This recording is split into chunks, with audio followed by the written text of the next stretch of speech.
going, everybody? Wildman Wes here, and this is the Worst State of Movies, where I look at 50 movies made in the United States that are considered the worst of the worst. And after watching them, I decide whether or not they are deemed worthy of the title of being the worst movie made in each state. Let's see where we go today.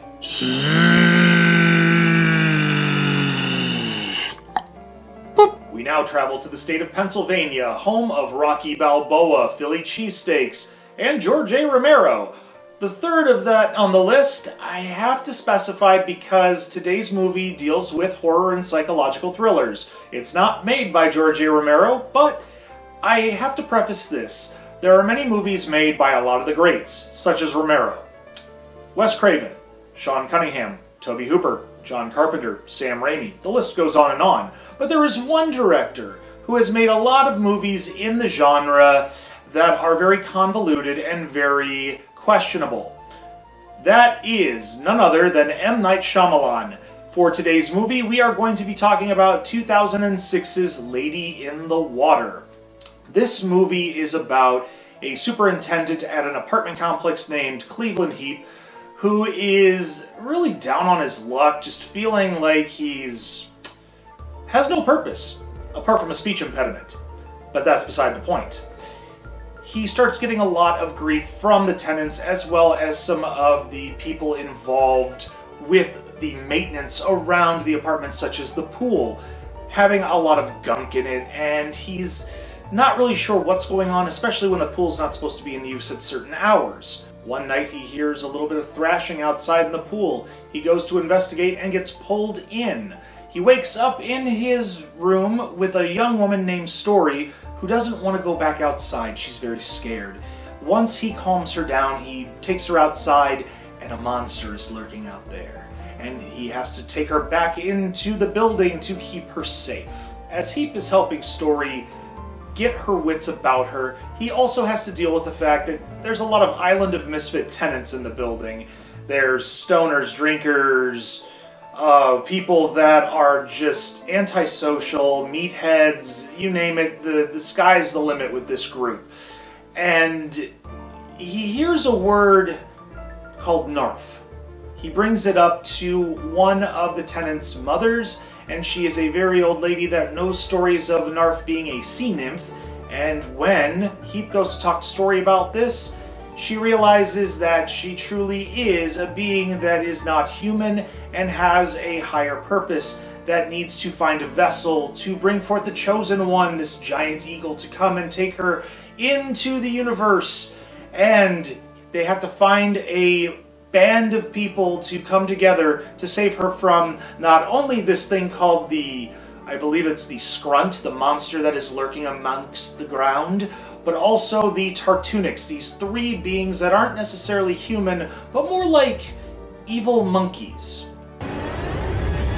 I know what you're thinking, Wes, what have you gotten us into today? Well, the big question is, what did I get myself into? I'll tell you what I got myself into. A movie that deals with almost like a quasi Dungeons and Dragons feel to it in modern day setting, where you have to have a bard, you have to have the writer, you have to have the healer, you have to have a paladin. No, I'm just kidding, folks, bear with me. As Heap brings people together, eventually he realizes that the people that he brought forth were not necessarily the people that were fit for the roles that he thought were needed. And it turns out that he truly is the healer of the group to help Story regain her energy from being attacked by all these creatures. They throw a big party in the apartment, and when everybody bands together to dispel the evil, the giant eagle comes and picks up Story and flies away. I cut out a lot on this one, folks. This movie was very convoluted and I don't know what the hell they were doing with this one, but then again, it's a Shyamalan movie. Now it's time to talk about what I like and what I don't like about this movie. Starting off with what I like, the cast, it was okay to a degree. We did have Paul Giamatti, we had Bryce Dallas Howard, Jeffrey Wright, the late Mary Beth Hurt, Jared Harris, Freddie Rodriguez, and quite a number of other people. it was very hard to keep the list of all the people that were involved in this movie, and unfortunately for me watching this, M. Night Shyamalan, though he does do a lot of cameos in his movies, this one he had a very, very larger role, and quite frankly, it's going to go into what I don't like. This movie really felt like a Tommy Wiseau moment, but The Room was better, and I'm just going to leave it at that. Another thing that really made me scratch my head on this one was that normally with swimming pools, there is some form of filter infrastructure underground, but not necessarily a cave. The sea nymph made a cave, and Heap goes down under there and sees all these glasses that people had left at the side of the pool when they were partying and then just left. And it just felt very much like the little Shyamalama made. Look at these twists, aren't they neat? However, I do have to talk about Shyamalan a little bit regarding this movie. There seems to be a lot of twist endings and just twists in general in all of his movies. And in this one, not only were there twists, there were a lot of takeaways from other movies. Bringing up from earlier, the character of Cleveland Heap has a speech impediment, and somehow when he's around the character's story, he doesn't stutter anymore. And it feels very much like Bill Denbrough in Stephen King's It. I got a lot of It vibes from that one, and I don't know really how to feel about it. There are moments that they do try to be funny in the movie, such as when the character of Cleveland Heap is wanting to know more about all these creatures that are trying to take Story out, and speaking to the little old lady that tells the story about the Narf or the sea nymph. He's supposed to go into it like a child, and he sits there in pajamas and drinks milk and eats cookies. Paul Giamatti, it is funny to a degree because though Paul Giamatti does a lot of drama, he does tend to focus a little bit on comedy sometimes, especially dark comedy. And in this one, it was cute to a degree, but after a while it got a little bit cringeworthy.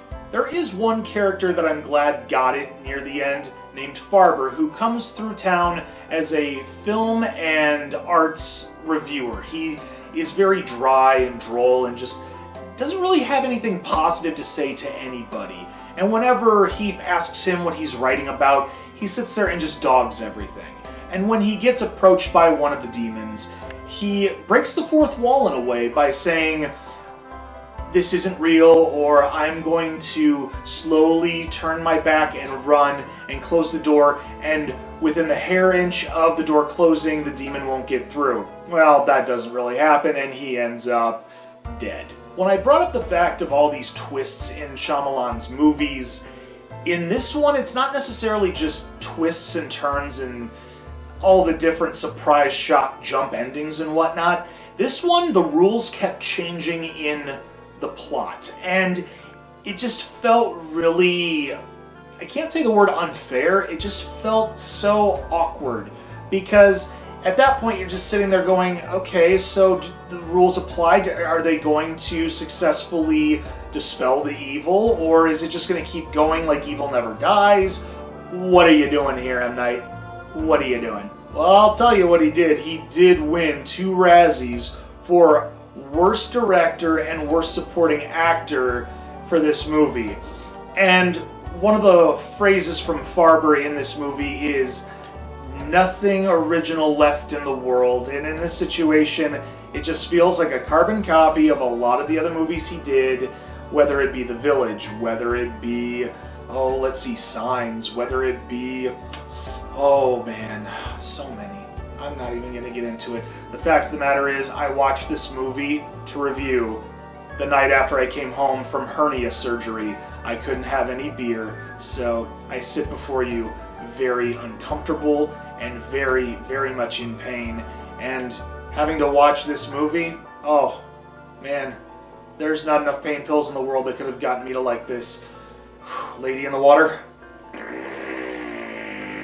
We hope you enjoyed my calmer take on a bad movie, especially due to the happy pills that the doctor prescribed me to take away the pain from the surgery.